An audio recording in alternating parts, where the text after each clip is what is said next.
মারা যাচ্ছে, যে ভাইটা মারা গেল, দেখেন যদি আপনি সুস্থ স্বাভাবিক মানুষ হন, আমরা রাত্রেবেলা ঘুমাতে পারবেন না।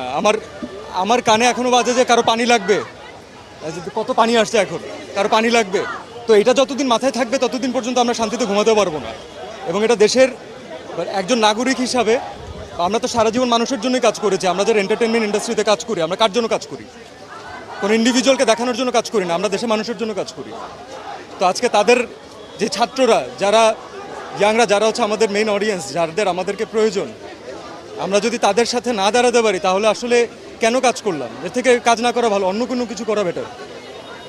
আমার নিজের বাচ্চা আছে ভাই, আমি জানি যে আজ থেকে 10 বছর পরে, 15 বছর পরে, 20 বছর পরে ও একদিন এই ব্যাপারে জানবে এবং ও একদিন আমাকে কোয়েশ্চেন করবে যে মানে তুমি কি করছো। তখন আমি বুক উঁচু করে বলতে চাই যে না, আমি কিছু চেষ্টা করছি। So definitely I am with the students. Yes.